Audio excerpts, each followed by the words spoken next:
Bienvenidos de vuelta a su blog Curiosidad Cultural.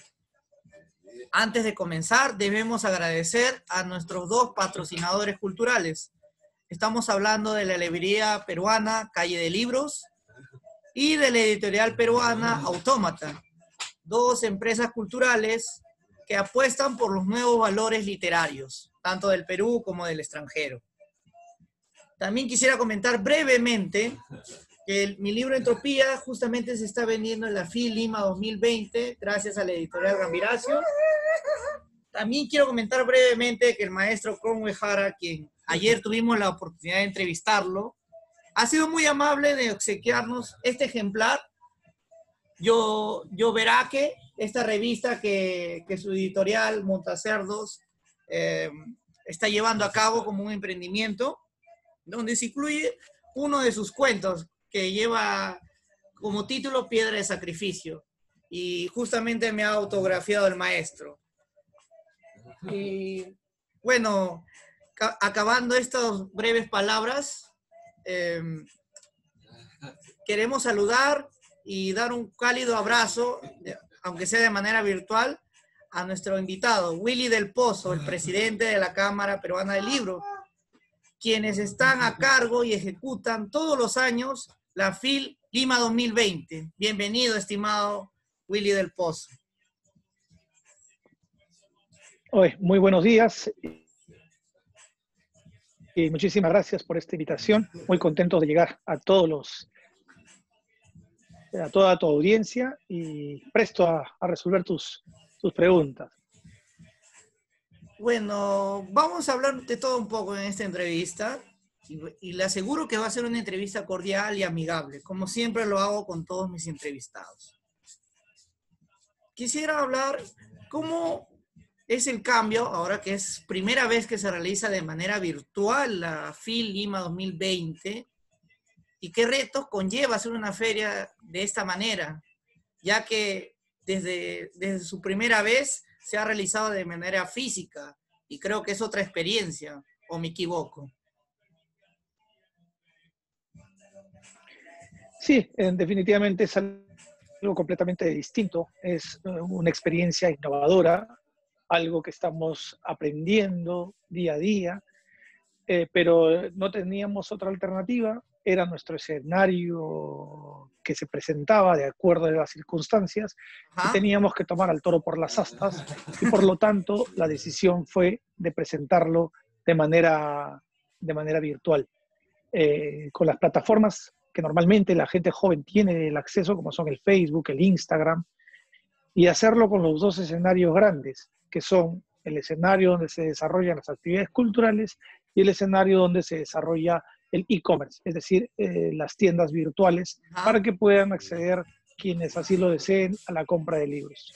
He visto que han realizado múltiples actividades, inclusive conciertos. Ayer estuve atento a un concierto que realizaron en homenaje a las grandes obras literarias del Perú y del extranjero.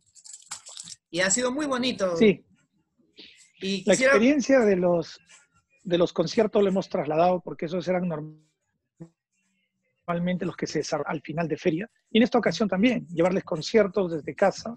Ayer hizo un recorrido por algo de la literatura peruana, Tito Silva.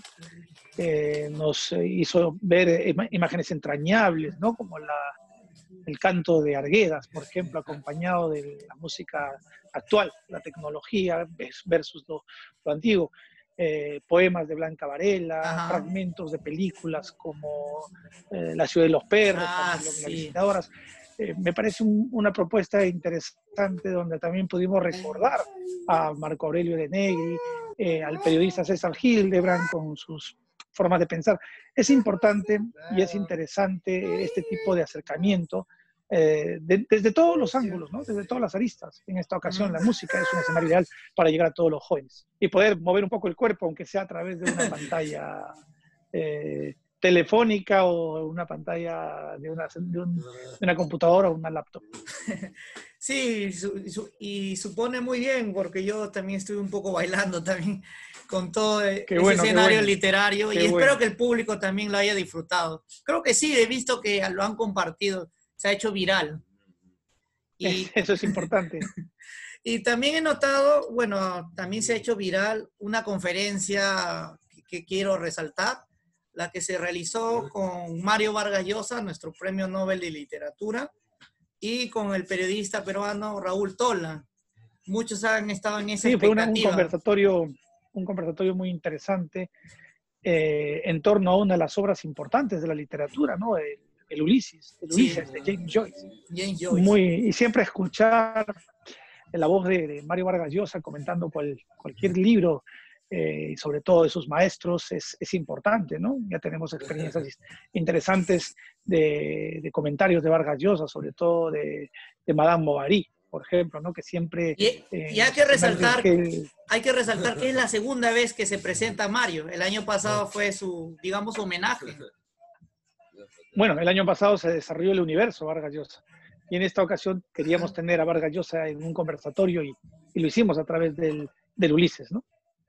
Sí, bueno, yo creo, bueno, espero que no lo tome a mal, es un simple comentario. Creo que quedó un poco corto el conversatorio. Creo que da para más Me horas. parece que, pero no solamente es tu percepción, en todas las actividades, cuando alguien disfruta y gusta de ellos, creo que es así. Tenemos que vivir a través de un tiempo limitado, que es lo que nos da la plataforma, y mejor quedarnos con ese rico sabor de boca para después seguir disfrutándolo, ¿no? También he notado en las diversas conferencias y eventos culturales que siempre ha habido una cierta falla técnica, digamos. Se congela la imagen, problemas de audio, pero he visto que han podido, digamos, improvisar en el momento. ¿Ya se esperaba Eso estos inconvenientes? eso definitivamente escapa del control de nosotros, de la Feria Internacional, de la Cámara Peruana del Libro. Te comento a manera de anécdota, por Ajá, ejemplo, el día de la inauguración, el 21 de agosto, en la mañana, se ajá, desarrolló perfectamente las actividades, etcétera, etcétera. Y yo vivo en San Borja y desde ajá, aquí yo transmito, ¿no? Igual que ahora estamos haciendo la transmisión. ajá. Acabó la presentación y una hora después de acabada la presentación, se cortó el fluido eléctrico en todo San Borja, San Isidro y Surquillo. Ya. Imagínate que eso hubiera ocurrido en el horario de la transmisión, no hubiera podido transmitir. Al- Es algo que ya escapa de nuestras manos. Cuando se caiga por algún servidor o con alguno de los comentaristas que están en un país u otro tenga problemas técnicos de conexión, eso ya escapa de nuestras manos. Eso también lo verás tú en tus propias entrevistas. Cuando Sí, sí, por alguna eso lo persona no tiene muy comentaba. buena conectividad, vas a tener congelamiento. Eso ya escapa de nuestras manos. Y ten en cuenta que tú desarrollas una actividad por día. Nosotros estamos sin parar y en 2 escenarios a la vez durante 7 horas al día. O sea, es fuerte el Sí, trabajo y en esto hay que agradecer a todo nuestro equipo. Y si existen esos congelamientos, no son de nuestra responsabilidad, son parte de este escenario, ¿no? Y creo que la gente lo entiende. La gente entiende que tú, por ejemplo, en este momento estás con unos audífonos en tu rostro. Yo estoy con un iPad, es decir, un iPhone, perdón. No estamos hablando sin ningún elemento. Ya estamos acostumbrados a vernos así y no lo vemos a mal. Imagínate tú llegar a una conferencia con esa indumentaria, pues te dirían, ay, ¿qué pasa? Pero ahora no, son otros los escenarios. sí, es otro escenario y como usted ha comentado, sí, yo también eh, he sido testigo, como se dice, de estos inconvenientes, de estos nuevos retos que trae esta pandemia. Y sobre ello me gustaría comentar y preguntar. Eh, Se sabe que la pandemia ha traído un fuerte golpe, una crisis, no solo en la sanitaria, sino también en otros aspectos de la vida, tanto social, político, económico, inclusive cultural. Y sobre este último aspecto, quisiera, bueno, según en su visión, ¿cómo cree que, bueno, esta crisis sanitaria pueda afectar la industria editorial y del libro de aquí a unos 5 años o 10 años? ¿Nos podremos recuperar? Mm, Definitivamente, nuestro sector es, como ya lo he dicho en muchas ocasiones, es un sector vulnerable, es un sector que si bien estábamos en crecimiento, pues bueno, eso nos lleva a un retroceso. Nosotros somos creativos, yo creo que la industria editorial en el Perú se tiene que reinventar y ya lo están haciendo. Nos estamos trasladando a escenarios como este tipo de transmisiones. Veo Ajá. con fluidez distintas ferias le están desarrollando de manera virtual. También tenemos que trasladarnos al e-commerce y tenemos que trasladarnos a lo que va a ser el mundo digital, ¿no? Si no teníamos libros en formato de ebooks, ahora es el momento. Entonces tiene que ser creativo y el peruano se caracteriza por eso, por enfrentarse a situaciones difíciles y salir airoso. Pero de que va a costar tiempo, por supuesto, esto no es una cuestión que va a ser en el corto plazo, nos va a llevar a cabo. Incluso también nosotros como empresas dedicadas a la industria del libro, nosotros en la Feria Internacional tocamos nuestro tope, ¿no? Nuestras grandes ventas se desarrollan en el mes de julio y en el mes de agosto, nuestras grandes cotas. Entonces, ahora, en la situación de la virtualidad, Ajá. es imposible imaginar que vamos a llegar a esa misma cantidad. ¿Por qué? Porque también ¿Cuánto el se peruano no está proyecta, acostumbrado, el cuánto se peruano no está proyecta acostumbrado, en esta edición las ventas? Ya creo que no serán sí, las pero, mismas pero expectativas. justo eso es lo que estaba comentando. Tenemos distintas problemáticas. Primero, el problema de la situación actual económica. Ajá. Segundo, la situación de la pandemia y del confinamiento. Tercero, el tema de que el peruano no está habituado a desarrollar compras a través de la tarjeta. O sea, Sí, eso he no suele notado. pagar, sienten temores. Entonces, por lo tanto, no existe, al no existe este hábito, obviamente no vamos a poder desarrollar esas ventas que se podían trazar a nivel físico. Y en segundo lugar, no tenemos ningún antecedente para poder comparar, para poder decir, mira, formato e-commerce tiene esta cantidad. Probablemente aquí a futuro saquemos unos datos interesantes en esta oportunidad y estos nos sirvan como una especie de reflejo para desarrollar en los años que vienen. Bueno, yo tengo una, digamos, una sugerencia, no sé, bueno, he estado pensando para la industria editorial, ya que como se ha comentado en muchas ocasiones, em, el, el consumidor, los lectores, el mercado en general, no está acostumbrado, como usted ha mencionado, al comercio electrónico. Hay cierta desconfianza. Y creo que la desconfianza es por los múltiples quejas o robos que ha habido, robos cibernéticos estoy hablando, o las estafas que han hecho algunas tiendas de no entregar el producto, y por eso ha generado esta desconfianza. Yo pienso que podrían, todas las empresas en general, no solamente las industrias editoriales, podrían llevar el producto a casa, delivery, y que el pago se haga en efectivo dentro del mismo domicilio. Esta es mi humilde sugerencia para generar una cierta confianza con los clientes. Sí, Cierro el... claro, en todo se generan ambas situaciones. ¿Qué pasa si tú haces 20 compras, generas 20 compras a direcciones fantasma y cómo elevas esas ventas? No se puede. No, bueno, yo he Me visto esto parece que se ha que realizado en algunas empresas. hay un sonido que se está filtrando, unas risas que se están filtrando, ten cuidado. Sí, a veces hay algunos ruiditos, voy a tratar de evitar esos ruidos. Le comentaba de que hay algunas empresas que han hecho este servicio de delivery por pago contra entrega. Sí, sí, te entiendo, pero para este tipo, imagínate que yo haga 20 compras fantasma y me lleguen a 20 direcciones que no existen y tengamos que afrontar eso. O sea, así como me has dicho que el robo cibernético también existe, también existen las bromas pesadas, ¿no? Que puedes hacer 20 compras, 30 compras registrándote con correos fantasma y no hagas nunca la compra y te burles de los... También existe. O sea, Sí, no es todo es complejo para perfecto, ambas partes, tanto para la no todo empresa es y el perfecto y hay cliente. que ir a moldarnos, hay que ir amoldándonos, ¿no? Ahora también, bueno, cambiando un poco la línea de la conversación, me gustaría, bueno, me comentó por interno, por Messenger, que tiene un libro que van a presentar, que bueno, usted ha publicado una especie de antología de cuentos y microrelatos que se titula Cuarentena. Coméntanos brevemente sobre este libro. Sí, bueno, en el mismo día 15 de marzo, cuando el presidente anuncia el confinamiento, al día siguiente hicimos una suerte de cadáver exquisito con varios amigos y empecé a escribir un cuento a la limón con cada uno de ellos, ¿no? Entonces empecé 15 a escribir con 2 o 3 a la vez. Entonces 3 historias o 4 historias distintas que las fui publicando durante 25 días consecutivos en mi muro de mi Facebook. ¿Ya? Esos mismos cuentos son los que ahora se han trasladado al formato libro, las 25 historias, y le adicioné después 15 microrelatos para que formen en su conjunto las 40 historias que podrían ser algo símil con la cuarentena, ¿no? Con 40 días. Obviamente que ya se prolongó, ya no fueron 40, fueron muchísimos días más, pero esa fue la idea. Y entonces se presenta el día 1 de septiembre a las 8 de la noche en el formato Facebook. Y me han acompañado 25 escritores amigos y asimismo cada cuento viene ilustrado, por lo tanto van a haber también participación de 25 ilustradores.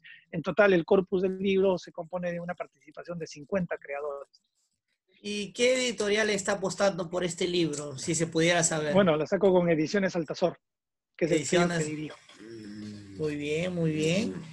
¿Hay otro proyecto más a futuro? Bueno, de su persona o de una antología a futuro. Bueno, proyectos personales. Tengo pendientes 2 que estamos por ver si se saca este año o si se posterga para el próximo, que es 2 antologías, una de ellas titulada, bueno, todavía no está titulada, pero trata del grupo homenaje, tributo literario al grupo Héroes del Silencio de España. Ajá. Y luego otro tributo literario a una banda de black metal que se llama Venom. Ya, interesantes propuestas, ¿eh? Interesante. Ahora, bueno, vamos a dar otro giro más en esta entrevista, ya que estamos hablando un poco de la pandemia, la crisis. Vamos a hablar un poquito de política, pero no mucho, no muy a fondo. Usted, bueno, cree así que superemos esta crisis sanitaria, es decir, las vacunas que dicen que están llegando del extranjero van a ser efectivas, van a eliminar el coronavirus y pronto volveremos a la normalidad. ¿Eso es real, según su visión? No se podría dar un dato concreto al respecto. Creo que hay que seguir esperando, confiar no solamente en la industria extranjera, también en la propia nacional, ver en qué medida se puede potenciar, desarrollar, realizar este tipo de vacuna que pueda ser la salida para que regresemos ya no a una normalidad, porque el mundo que acabamos de dejar a inicios de este año va a ser muy complejo que se consiga en un corto plazo. Estamos hablando de que esto nos va a acompañar una buena temporada, y también yo creo que se va a desarrollar en paralelo este tipo de conversatorios, este tipo de entrevistas, este tipo de actividades culturales ya se van a desarrollar tanto en físico como en virtual. Van a ya formar parte de una dualidad, van a ser ya un mix. Pero definitivamente de gestarse y de darse esta vacuna va a haber un avance, ¿no? En todos los sentidos. Nuestro país está golpeado económicamente, pero como lo digo, hemos salido de bastantes crisis, hemos salido de bastantes problemas políticos y somos un país que tenemos que seguir con miras a salir adelante airosos y también creativos, ¿no? Producto de esta situación de pandemia es este libro que hablamos, el de Cuarentena, de no haberse dado, de repente este libro no hubiera visto nunca la luz. Entonces, hay situaciones que van a ver, como el tema de terrorismo en nuestro país, llevó a una cantidad de libros publicados. Hombre, es una cosa negativa, es algo que nos arrastró por más de una década. Pero igual, la creación, el reflejo de los escritores, poetas, es trasladar lo que estamos viviendo a través de nuestras propias emociones particulares. Y eso es lo que genera una creación mayor de publicaciones de este giro, ¿no? Y hablando justo de de la crisis política, he notado que, bueno, en estos últimos meses hay una cierta pelea entre el Ejecutivo y el Congreso, y no sé cómo será el próximo año, que cuando sean las elecciones en el bicentenario de el año 2021. Es responsabilidad de todos los peruanos evaluar, revisar, analizar, y no de manera procaz, sino de manera constructiva, de manera esmerada, dedicarle un tiempo a ver quiénes van a ser nuestros representantes en el Congreso, si son realmente las personas idóneas, y está en nuestra responsabilidad. Entonces, que las próximas elecciones nos lleven con un país que ha tenido tiempo de reflexionar. Hemos estado muchos días en casa y que han sido tiempos pues, para poder ver bien quiénes van a ser los elegidos en esa próxima cita electoral, para saber y tomar una buena decisión en concreto, firme, y que conduzca con mejor atino y que no existan esos conflictos que más nos lo hacen retroceder que avanzar como país.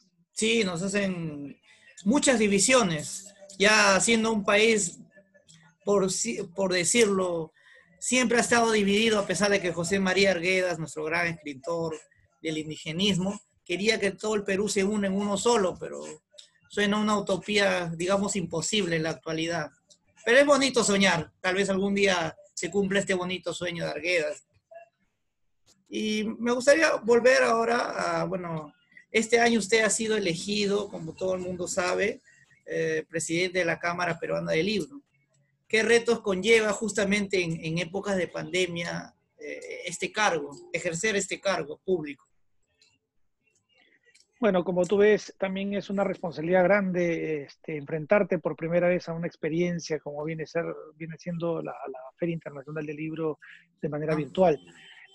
Y apostar por todos los elementos que están dentro, ¿no? Es importante, y que nuestro equipo de trabajo de la CPL se ha unido a esta directriz y se han puesto la camisa y están con pocas horas de sueño entregados plenamente a este desarrollo. ¿A qué me refiero con que sea símil o que hagamos un paralelismo con lo que viene a ser el desarrollo de las actividades presenciales?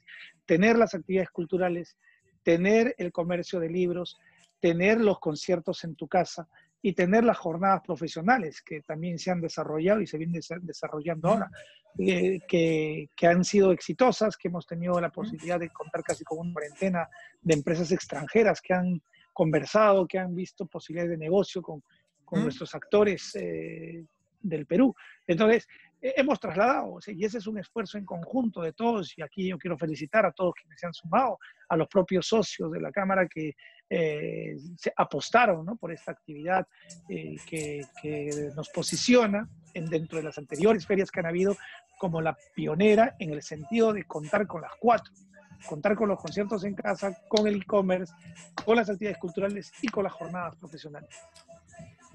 Eso vale un Perú, como se dice popularmente. Así se hace patria. Muchas gracias. No, sí, hay que admitirlo, y sí, creo, si no me equivoco, entre las primeras, si no me equivoco, que se realiza de estas 4 modalidades la feria. Y ahora quisiera dar otro giro más, y quisiera saber, ahora hablando personalmente, ¿cuáles han sido sus influencias literarias que han marcado su vida? Bueno, yo empecé a escribir en el puerto de Santa María, en Cádiz, en España, de manera un poco más constante. Lo había hecho algunos acercamientos pequeños aquí en el Perú, pero fue a raíz de ese viaje a Europa, concretamente al puerto de Santa María, Cádiz, que me dediqué a la lectura y a la creación, con un grupo de amigos bastante sólido, que fueron la Tertulia del Ermitaño y también el grupo cultural Altazor, que se fundó conjuntamente conmigo allá en España. Y definitivamente las lecturas influyen en uno, ¿no? Yo he tenido influencias de distinto tipo, pero quienes considero que han sido parte interesante de mis lecturas y que en cierta medida me han podido marcar, está Nicanor Parra, el poeta chileno. Ajá, el poeta chileno. Está, por ejemplo, la obra de Bukowski, que recientemente ha estado de cumpleaños. Sí, ha estado de cumpleaños. 100 años. Luego Milan Kundera, el autor checo, que también bastante lo leí, bastante me gusta mucho su narrativa. Creo que por ahí van los giros de cierta influencia, pero yo creo que siempre es parte del desarrollo escritural la recepción de distintas fuentes, ¿no? Hay que mamar de todas ellas hasta encontrar tu propio camino. A mí hay dos formas que siempre me han caracterizado, salvo en este libro de cuarentena, que no se ha tratado mucho el tema, salvo algunas pinceladas. A mí me han gustado mucho siempre desarrollar el humor y ¿Ya? desarrollar un humor mezclado con mi lectura, que siempre han sido de corte humorístico y de corte erótico. Entonces, mezclar esas dos pautas dentro de un lineamiento escritural. Y un producto de ello han salido mis libros, ¿no? Trilogía, Relatos al Desnudo, El Sendero Luminoso, del Placer. Y ahora, en este libro hay un matiz muy pequeño, pero bueno, esas lecturas también son las que me han acompañado también, incluso en esta propia cuarentena, ¿no? Sí, se nota que justamente, sobre todo Bukowski tiene ese toque que usted ha mencionado de humor erótico o a veces sátiro. Uno cuando empieza a Claro. leer dice qué grosero es este pata, pero te mata de la risa. Y a la vez te dice una verdad muy fuerte, lo dice sin tapujos, sin guardarse nada. Creo que usted de alguna manera ha imitado digamos, esa energía, ese aliento literario y también de los otros Sí, autores. lo que me gusta de Bukowski es eso que acabas de comentar, esas características, pero también el tema de como una idolatría al fracaso, ¿no? Y saber, en mi caso, saber reír de las historias que son un fracaso. Eso, por ejemplo, lo describí perfectamente en El Sendero Luminoso del Placer, que si eres capaz de reírte de tus propios errores y estos convertirlos en literatura, pues creo que vas a poder resistir cualquier palo que te den, porque lo estás tomando como una forma de expresión humorística a cualquier hecho que te haya ocurrido en la vida. Y eso me Y, parece uno de los rescates de esta obra, ¿no? y este libro también tiene esas Como te características. digo, tiene unas cuantas lecturas, escrituras nada más de ese corte. Una que hice con Patricia Suárez de Argentina, que estuvo aquí acompañándonos en el Perú. Ella fue ganadora del Premio Altazor de Novela Infantil. Ajá. Hicimos muy buena amistad, muy buena química de una forma inmediata. Cuando planteamos el escribir la historia a dos manos, pues dio un giro por ese rumbo erótico. Otro de los cuentos que tienen ese corte en este libro actual es que preparé con Harold Gastelú, también a propósito de este tipo de publicaciones, ¿no? El Ajá. resto sí tiene otro corte. Hay algunos que tienen corte infantil y hay otros que tienen un corte más crudo, Ajá. acorde con la realidad. Ahora me gustaría, bueno, indagar, ya que lo he hecho hace unos días con Cromwell Jara, con el maestro de la literatura peruana. Él me comentaba que para él escribir necesitaba siempre una rutina previa, que consistía en lo siguiente. Se levantaba, tomaba un buen desayuno, de ahí olía el café, olía también las frutas, se ponía a leer algo afín a lo que iba a escribir, ponía algo de música de fondo antes de prender la computadora, y al prender la computadora ya tenía varias ideas para empezar a escribir. Es decir, para no tener la hoja en blanco, no tener ese bloqueo creativo. Y sobre esto me gustaría saber cuál es tu proceso creativo. Me refiero a tu rutina antes de empezar a escribir y durante la Normalmente, escritura. Normalmente yo dispongo de poco tiempo, no dispongo de tanto tiempo como para poderle dedicar como me gustaría, ¿no? Me gustaría dedicarle más tiempo y tener esa disciplina vargasiana, esa disciplina que acabas de decir también de Cromwell Jara, esa disciplina también que ayer escuchábamos a Nélida Piñón cuando nos comentaba sobre su forma de escribir. Yo celebro que exista este tipo de profesionalismo y que gocen de ese tiempo para poder desarrollar aquello que más les gusta. Y es más, no tomarlo como un trabajo, sino tomarlo como un placer, que eso debe ser el verdadero arte, ¿no? En mi caso en particular, al no disponer de ese tiempo, yo siempre trabajo contrarreloj. Trabajo como si tuviera un revólver que me estuviese apuntando. Me dice, si no terminas de entregar esta historia en una hora, pues te disparo. Es ahí cuando recién yo me entrego de lleno a la escritura para cumplir. Lo hice siempre cuando publicaba mis crónicas en un periódico de mi tierra, de Ayacucho, ya sea en el diario Jornada y después en el diario El Correo, Ajá. siempre bajo presión, porque tenía ya un deadline que entregar. Y eso mismo es lo que yo he repetido ahora con este reto de trabajo en los cuentos, ¿no? Tenía que Ajá. escribir un cuento diario. Y escribir un cuento diario donde 25 días era un reto porque tenía que Uf. cumplir con estos lectores que ya había ganado en mi muro para que puedan ellos acceder a la lectura. Eso, como te digo, es una escritura a veces bajo presión. Ya me imagino. Digamos que no lo disfruta mucho, sí, en esa escritura bajo presión, como usted lo define. No, por supuesto que sí lo disfruto. Y más también después de revisarlo al cabo de un tiempo y darle una nueva lectura y corregir aquellos detalles que son necesarios para ya la publicación en físico, ¿no? Como ahora tengo que corregir, revisar y publicar, ¿no? Que es el libro que va a llegar a nuestras manos. Aunque también considero que a veces uno busca revisar y reiteradamente, pero ya son distintos espacios de creación, son distintos tiempos. Como alguna vez les escuché decir a Antonio Cisneros, ¿qué derecho tiene el Antonio Cisneros de los 90 de corregir al Antonio Cisneros de los 70 o de los 80? Cada tiempo de creación tuvo su espacio y hay que respetarlo. Ajá. Bueno, ha sido una bonita entrevista. Vamos a concluirlo con un broche de oro. ¿Podría compartirnos un breve fragmento del nuevo libro que van a presentar y publicar, que se llama Cuarentena? Si se pudiera compartir. Bueno, sí, claro. Te leo 2 microrelatos. Uno de ellos que se titula Aires Nuevos. Adelante. Una tortilla de pangolín, repito, aires nuevos. Una tortilla de pangolín o una suculenta sopa de murciélago ingerida en Wuhan fue el detonante para despedir a la humanidad de la faz de la Tierra. La sentencia estaba dada. El planeta azul, a partir de entonces, estaría dominado por los quirópteros. Y este último, manzanas. Se conocieron en el mercado de San Borja. Ella trabajaba en un puesto de frutas. Él era su apuesto cliente. Por cada compra que realizaba, ella siempre le regalaba una manzana. Esa era su rutina. Un día, ella desplegó su mascarilla por accidente.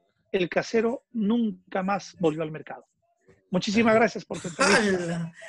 Igualmente, muchísimas gracias y nos despedimos con un cálido abrazo a la distancia. Y será hasta una próxima oportunidad. Suerte. Un fuerte abrazo.